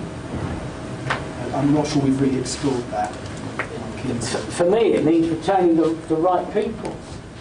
Numbers are not important. It's retaining the right people, the people of the right calibre and character that will take your organisation forward and reflect your organisation in the business that you occupy. But it's the retention of the correct people. It's not just about numbers. It's not just a numbers game. That's it for me. I mean, I would rather have 8 men in a scrum pushing in the same direction. I mean, men and women. Well, can I say that? I've done myself a hole, haven't I? I'd rather 8 people in a scrum pushing in the same direction than 16 people, 3 of whom are going sideways, 2 of whom are pushing back. So if you see a tight-knit team that's focused and dedicated to the well-being of the task and the well-being of their mates, is far more effective than just an organisation with a larger payroll. But if you have one, you have the other. If you have retention, you're more likely to attract the decent people. Yeah. I think that's key. One leads the other.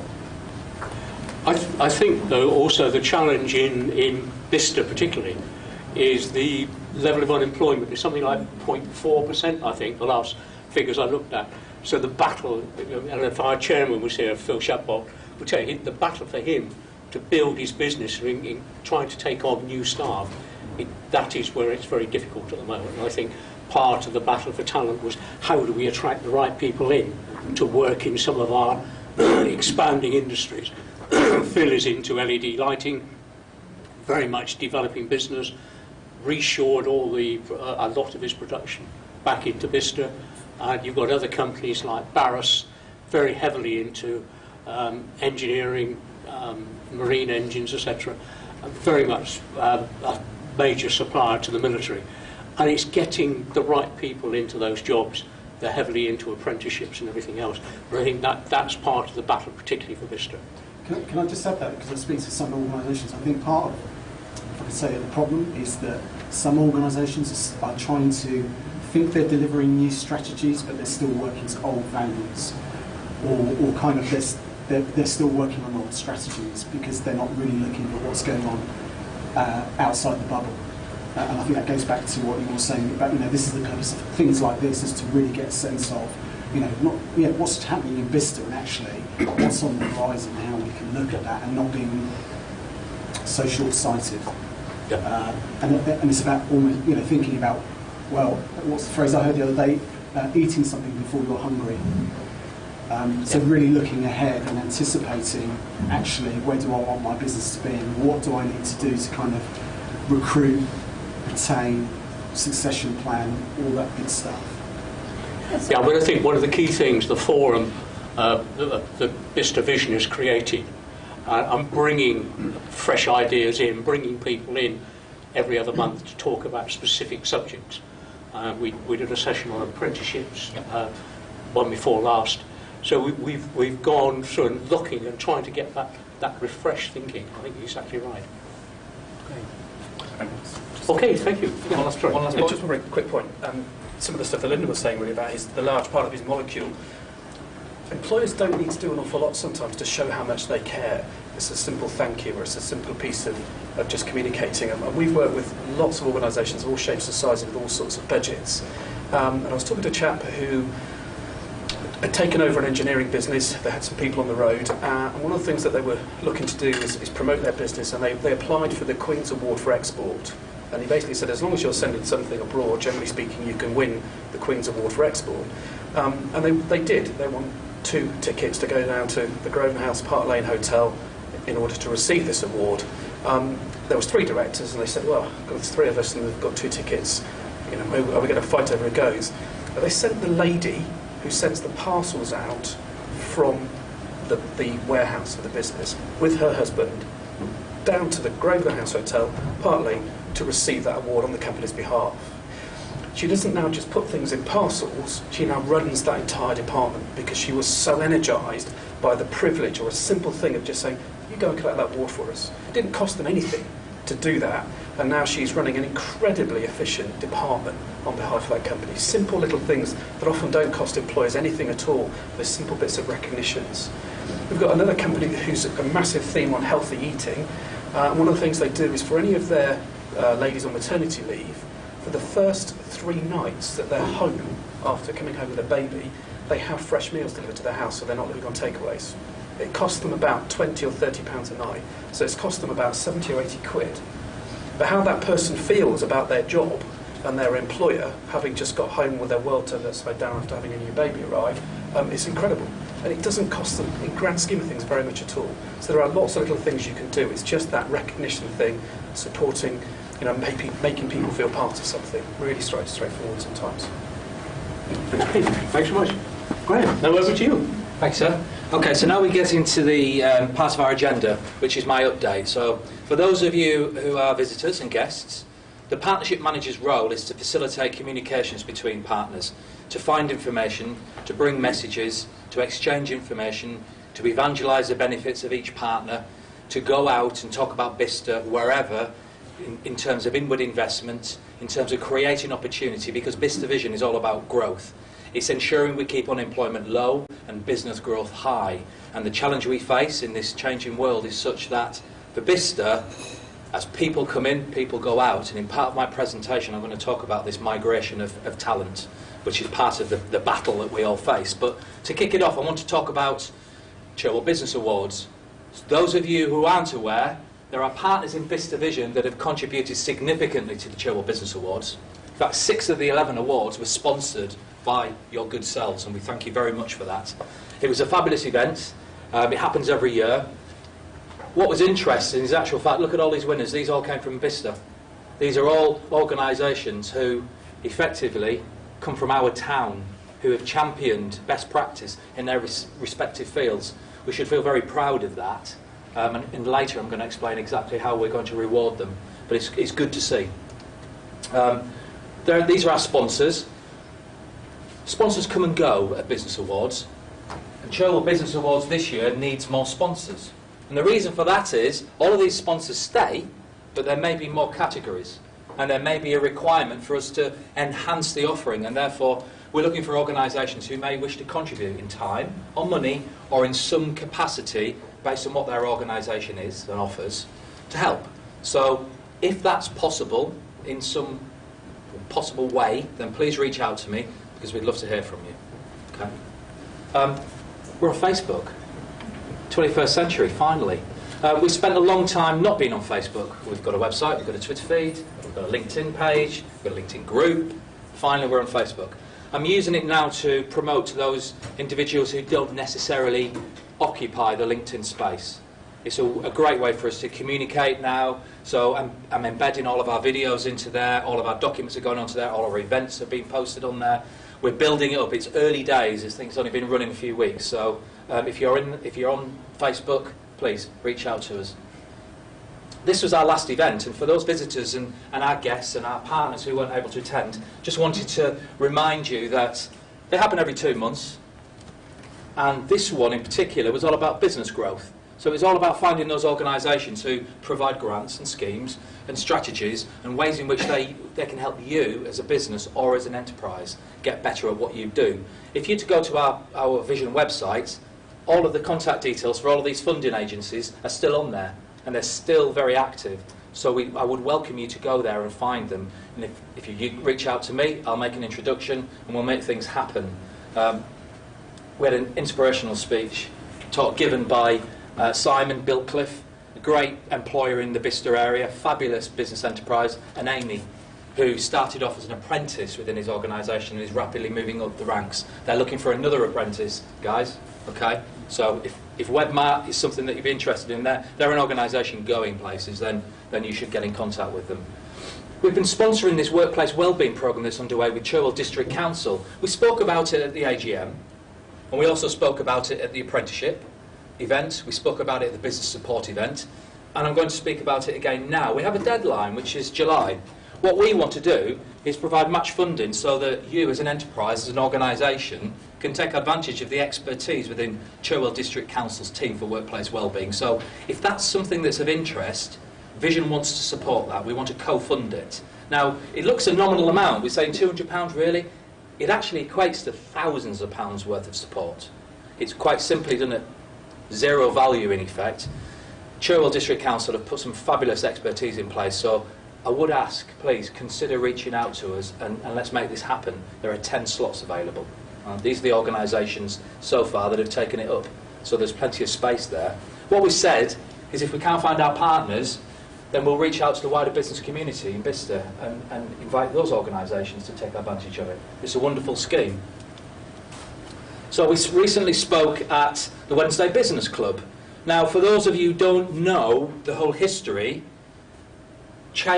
Bicester Chamber decided it would be a good idea to have a Wednesday Business Club. It's fantastically popular. And actually, in their first year, they realised about the growth potential of Bicester and the impact change was going to have, and thought, what we really need is we need a partnership, an organisation that bridges the gap between public and private sector. We need all 3 tiers of government in there. We need the large employers, such as the Garrison. We need large manufacturers and those organisations, such as Value Retail, that employ thousands of people. Do you think we could do that? It was agreed they could, and Bicester Vision was born. It was born 9 years ago through the Wednesday Business Club. So we went back there to present and say, hi Mum, hi Dad, look what we've become, thank you very much, and let's tell you about a little bit of where we are now and also where we're going. And it was very well received, so I spoke on all of your behalves, partners. We had a great event last month. We invited Oxford University to come up and visit Bicester. Now this is a conversation that we've been having with Oxford University for several years. Operation Inward Attraction, or an eye on Bicester, was about bringing the facilities organisations from the various colleges at the university up to do a tour of Bicester. So we took them on a bus, and we took them right around. We took them to all the strategically important locations. So these are where development's underway, where innovation happens, where talent lives, where opportunity is born. And we spent probably an hour and a half giving them a guided tour, didn't we? It was very well represented by the Wednesday Business Club and also by the Chamber. Peter Cox, our Chamber representative here, he did a fantastic talk on the bus, which is very well received. We also then at the end went back to Value Retail and did a full presentation and explained exactly where we're at, where the growth is going to be. We told them exactly which areas and how we wanted their help. And we said, so what do you want then? Do you want a campus here? Do you want a hall to residence? What about a conference location? How about some incubation zones or an innovation hub? What can Oxford University get out of being here? And it was very refreshing. They walked away saying, we had no idea that the local authorities and the employers and all of the business networks work so effectively together. It's a breath of fresh air to us. So our next steps are we're going down there to problem solve some of the challenges they have with space. Now what was interesting, they said, Oxford University isn't a location, it's a brand. In much the same way as Oxford Brookes has just opened up a college in the Middle East. It can effectively be in a different geographical location to its name, which actually means that Begbroke, obviously, which is part of Oxford University, is equally part of it. No reason why Bicester couldn't be either. So we'll keep reporting back to you on that, because this is only really the beginning of that. Our next thing that we're going to do is we're going to go to Mippin. And it's fantastic news. Cherwell District Council are putting forward £15,000. Bicester Vision are putting forward £5,000. We're going to an inward investment event. We're going to talk about all the great things that Bicester has to offer. Because the reality is, you'll see in an upcoming slide, we need new employers, lots of them. We need new blood coming into the town. And we've got so many fantastic things that we want to say. And Mippin is a great opportunity for us to be able to do that. But we still need your help. If there are any of you partners out there that want to be involved in Mippin, then please, can you reach out to myself or to Maria Curran from Cherwell District Council? We'd love to talk to you about that. We're making a video. Now, you might have seen on the website, we've had this infographic that's been running for quite some time. It needs updating, but actual fact, we decided we're not going to do it as an infographic. We're going to do it more based on the actual tour of Bicester that we recently did for Oxford University. So we've commissioned Redshift Media Productions to create a video for us, and it's all about business. It's about business engagement. They're also going to do a partner video that's about tourism and value retail, aka Bicester Village. We're going to sponsor that one. Now, we want good ideas, and the great thing is, we've got some fantastically creative students here who I know are going to be able to give us some good ideas and will be part of that journey. So they will go to the sites where we're going to do some filming. They'll get to experience what it is to be behind the camera, to see what production values look like, to stand there in a freezing cold and think, oh, it's not as glamorous as I thought Hollywood's going to be. But the end product should be very, very good. We'll take that to Mippin with us. So we've got some new partners. Graven Hill have just joined. Our point of contact there is Karen Curtin, former Cherwell District Council, and Bicester Technology Studio. Our point of contact being Steph and Richard Brown. So thank you and welcome. We've also got some honorary partners. Now, I mentioned this earlier about Cherwell Business Awards. It was agreed at a recent executive meeting that for 1 year we would offer honorary partnership to these organisations that are Bicester-based, that won in Cherwell Business Awards.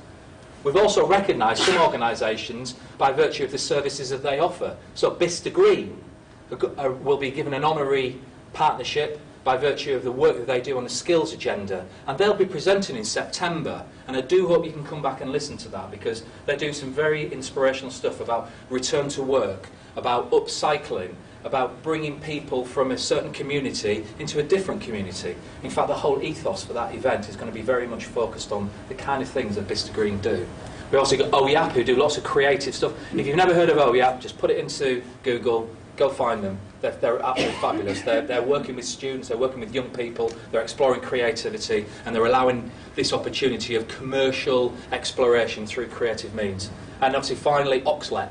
OXLEP, Oxfordshire Local Enterprise Partnership, for those who don't know, it provides business growth and support. They have a great innovation engine, they have an appetite to make things better. They've finally seen Bicester as being a key strategic partner or zone for them. So again, we've offered them the opportunity to be a partner. So these are the organisations that won. As I say, we picked them out specifically because we felt that they deserve it. And we should be hugely proud of the fact that more than 50% of the winners came from Bicester. It's not bad, it's a big area, Cherwell. It's a very big area. I'd like to welcome our guests and visitors. We have these organisations who are here and have been here today. Thank you. You're welcome to come again. We value any contribution that you can offer and hope that in the future you'll be able to contribute yourselves. We are enriched by people's experience and expertise in certain areas, and if there's a will and a desire to present on a certain topic, and obviously we have a forward calendar of what these particular events are going to be, then hey, the door is open, the floor is yours, you've got a receptive audience. So a little bit about BISTA Vision. So I've explained where we began, and it was in 2008. What was interesting, of course, is that it's our 10th anniversary coming up next year, and we're going to do something very, very special for that. That's all I can say at the minute on that. For those of you who are new to BISTA, don't know so much about it, a few little stats that kind of hang in the air there about the growth of BISTA. It's big. There's 10,000 new homes coming. 18,500 jobs are going to be created. Now let's put that in context. Currently, in BISTA, there's 15,000 people employed, right, working in BISTA. There's also around 15,000 people of working age in BISTA. But 11,000 people come in every day, which actually means, if you do the maths on that, 11,000 in, 11,000 out. That's a lot of traffic. So it provides lots of infrastructure challenges that we have, which is why you're seeing lots of development on the perimeter. We need to be able to manage traffic because growth is coming. There are lots of people coming. There are lots of opportunities. As has already been mentioned by Councillor Mulder, at 0.5% of unemployment, we want to keep it that way. Our partner, BISTA Chamber, they've got a brand new website. Go visit it. Fabulous. This is a photograph taken by a local videographer who specialises in drone photography. This is a HDR photograph of BISTA. It's absolutely fabulous. If you need that kind of thing for your, as a digital asset for your organisation, then let us put you in contact with that particular drone company. We've got an official opening. Richard, have we got Richard here? Yes, I'm here. Yeah. Would you like to mention anything about the opening? Well, yes, it's on the 23rd. We've got invites gone out, so I think quite a lot of people in the room will already have invites. Yep. It's a partner event for us, but also parents in the afternoon. So it's a little bit of a recruitment event, and we'll have an MP, so hopefully, all things being well, we'll know which one. Yeah, fingers crossed it's a good one. Yeah. And unfortunately, on the bottom of that, it's Steph McNeil, not Steph McQueen. But oh, sorry, I think it's Steve McQueen. That's what it was. Sorry. Shocking. I'm going to get a kick for that. So although we're open, that's our official grand opening event on the 23rd, Friday the 23rd. Yeah. BISTA School are looking for people. They're looking for employers to come in and do inspirational talks. BISTA School is right next door. It's part of Activate Learning's group. They're a sister school. They're right next door. We care passionately. We've actually got a governor in the room here. So I do hope that any of you who have an appetite for being able to speak to students will engage with BISTA Technology Studio and consider going to the BISTA School as well. BISTA Green will be a guest speaker in September. They just moved to a new location. It was in the area, so whether or not they would find a new location, thankfully they have. It's right next to BISTA Town Council. They've got some fabulous new initiatives they're going to kick off. It's all about workplace engagement. It's all about team building. So hopefully in September they'll be able to talk about that. You should all have been given one of the vouchers, one of these. For those of you that are interested, the Graven Hill Build It exhibition is this weekend. There's a code there that will get you in for free. It's for 2 days. It's at BISTA Heritage, which in itself is a fantastic day out, well worth visiting. The bonus being, if you're interested in eco-innovation and building and construction, happy days. One of our partners, Britta Charity, has got a golf day.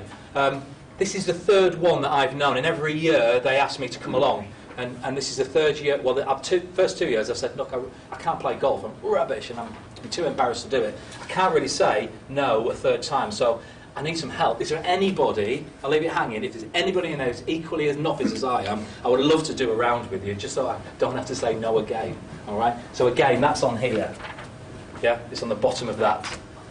Our next event is going to be on businesses in thriving communities. Now, we've got some potential subjects here that you can see, and we've got some potential speakers, but we want more speakers. We want you, and we want your friends and your contacts. So could I respectfully ask, if you can think of anybody that you think would fit under that theme, we've got a few months to organise this, then I would love to hear from you, and I would love to speak to those organisations. It would be a similar format to this, and I think everybody would benefit from that. So I'll leave that slide up. That's the end of my deck. Thank you all very much. And Mr. Chairman, if I could now pass back to you. Thank you, Graham. towards the final act, it's partners updates. So if we can start with Maria at the back. Anything you want to add? No, to my colleague will. Hi, Sandra Henry from your letterbox. A couple of things we'd like to share, because I think because we're based in Banbury, sometimes we perhaps don't connect with this community in the way we'd like to. We've just recently been sponsors of the Vista Big Lunch. It was fantastic if any of you were there on Sunday. We had tremendous engagement. That means now that there's an opportunity to win £250 worth of supermarket vouchers for Christmas, and we've had lots and lots of feedback, which will be in next month's magazine.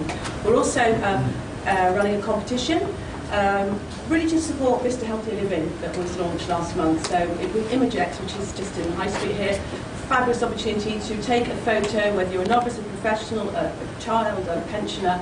It's based on work, rest and play. So anything innovative, anything fun you can think of. The competition runs throughout the summer. We're going to hopefully exhibit in St Edward's Church at the end of October with the winners. We're also going to be doing some editorials to look at the savoir-faire and filter.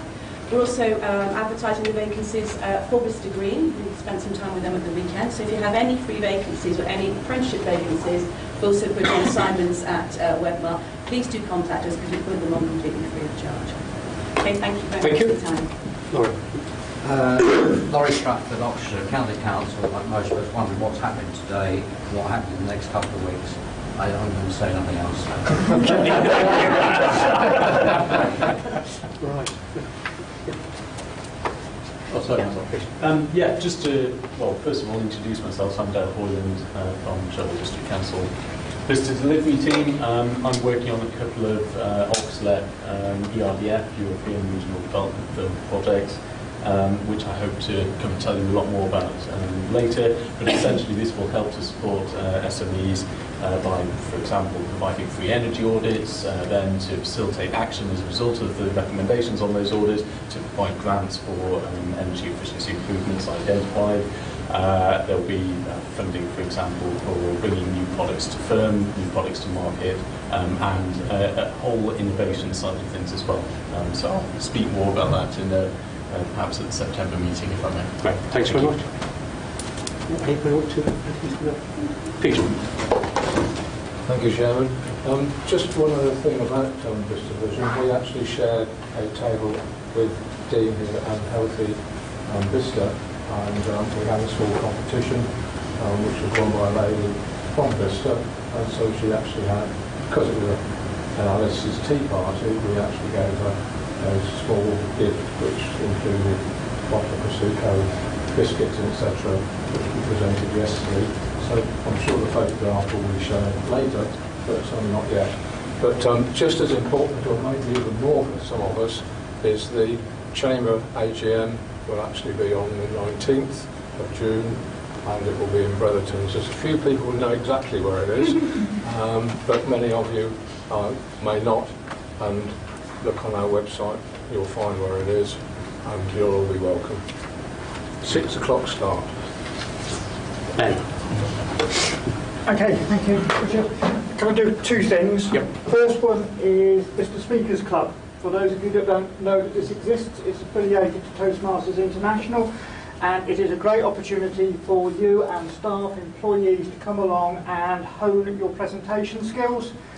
Particularly, we've had members come forward who have said they give it credit for them retaining jobs, getting jobs, and actually gaining promotion within their jobs. First and third Thursdays, courtesy of the Town Council. We use the council chambers. We've been there 10 years. I think it is now as well. I must have been busy 10 years ago. And it would be great to have more interaction with the local businesses on that one. Some of you may have noticed I'm regularly late coming into these because they're held on a Thursday. That's because I host a Radio Vista show called Business Lunch, where I'm having business conversations. I'm continually looking for business-related guests to come on that show and talk business with me for about an hour. You get to choose some tunes as well, so if you'd be interested in that opportunity, it goes up as a podcast afterwards. Please come speak to me after the event. Thank you. Thank you. Anybody from Oliver? Yeah, Richard. James Hilbert Real, we're commercial property agents and developers. Just by way of an update, we are responsible for letting Dean's Court, just off Market Square in Bicester. Pleased to report that we have now managed to fill the vacant units in Dean's Court, and they are in legals. So Dean's Court will be fully let imminently. Thank you. Thank you. Anybody else? Yeah, please. Okay, just to sort of bring on the back of Richard, so I'm Steph McNeil. I like it, might keep it. So on the 23rd we have got a really busy day. So we have got our grand opening first, and then for those of you that might have already had invites out, we are then holding an apprenticeship meeting. It's really quite exciting. You guys put us here. Now it's a case of, okay, what can we now do to get this to work right so that we can get our apprenticeship working and bespoke to Bicester. So that's what's then going to be happening from 2 o'clock. This is the first time you have been here and you haven't been on our partners list for here. Please come see me at the end and we'll attach you on for anybody who wants to come along and sort of go, right, this is what I'm looking for. I don't want that engineering one, that doesn't suit us. I want these units in. We're already having talks with Karcher to be able to do something very bespoke for them, which is really exciting for us. We're putting together a 4-year study programme, so please come and be a part of it. That'd be brilliant. Then just to keep you here on that day, from 3:30, we're going to have a celebrate who we are. We've been here nearly a year. We can't believe it's gone so quickly, but we've survived it. And we're going to have like a fair. Come and see what the students have done. Come and see the projects. More importantly, there's going to be a hog roast and a cash bar. Please come and join us. It will be fab. So that'll be going on from 3:30 after we've done the apprenticeship. And we believe on the 23rd it's going to be fantastic sunny weather. I've booked it in. We had a word already. It's been ordered. Put the phone call through, so it's going to be fabulous. Those of you who haven't been here before and are really intrigued to see the school, all of our guys that are looking absolutely gorgeous, go and find one of them and they will give you a tour of the school. But thank you for coming. It's so nice to see this place being used in a different way again. So it's fab. Thank you. Thank you. Anybody? No. Richard? No? Okay, well, thank you all very much. I think one thing to say, Graham, are 3 key points for social media? Yes, so for those visitors, guests who might not be aware, what we like to do is try and have some takeaways. So just some sound bites and things, observations that we've made, so we can share them online. So if anybody has picked up a nugget, a kernel of inspiration from one of our speakers. Quick kernel, thank you. Yeah. So if you... I think for us, for the MOD, the principal mechanism for understanding our community is the Bicester vision. Because you touch into the local authorities, the businesses and the communities. Excellent, thank you for that. Have we got any other? We need 2 more sound bites. Perhaps from one of our speakers. Have you got one beautiful final thought that you can leave us with about the perks? Yeah. I'm just thinking about this idea of, with employers that, is it supply chain, the supply relationship? Is it an employer's benefit or is it an employee's benefit? I mean, we've not talked about a lot today, so it's difficult to answer. Because a lot of it's just a varied spectrum of different companies of shapes, sizes, cultures. I think if you get to the bottom of creating, knowing what your culture is and what you want it to be, that can help you shape what you then provide and the people that you employ. Excellent. Thank you for that. I think one other key one is the flexible working. I think that message, if we can get that out there, because that is an untapped supply of people. That's right. I mean, I'm an evangelist of that because that's me. I mean, I am the gig economy. Lots of the work that I do is a partnership manager. I've heard it called other things as well. Yeah. But it is lots of the work I do is out of hours. I'll be working in the evenings and at weekends rather than during the week. So, and it does work for me, that kind of lifestyle. It's a bit like being a counsellor, isn't it? Yes, exactly. Can I just say, we have a workforce, a completely flexible working force at your letterbox. We have a student from here who's 17 and a retired gentleman who's recovered from cancer who's been in media and sales from Australia, UK, London at 73 in our business, and that's what makes it work. Wow. And we also allow for the development of skills. So we've had people come on board saying, this is definitely what I want to do, I want to be this. 3 months later, we've noticed or they've revealed some other fantastic talent and their role has basically marginalised to something completely different that they're happy in, they're achieving it, and we're actually gaining from that expertise because they're doing what they love and they're doing it very well. So sound like for you.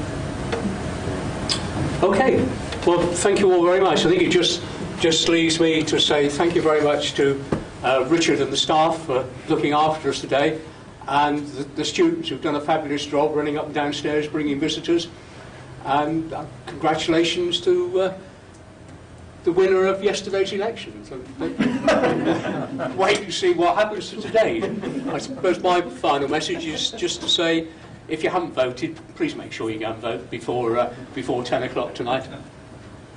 I mean, it's been a great day, and I'd like to thank our visitors for coming along today, and also particularly our speakers, because I think it's been a very entertaining, very informative session. And I think some of the things that have come out, and the common themes running through, and from Lyndon, and the whole thing sort of really hung together in terms of a presentation. So thank you all very much, and have a safe journey. And if you want to tour the school, our students are waiting to show you around. Thank you all very much.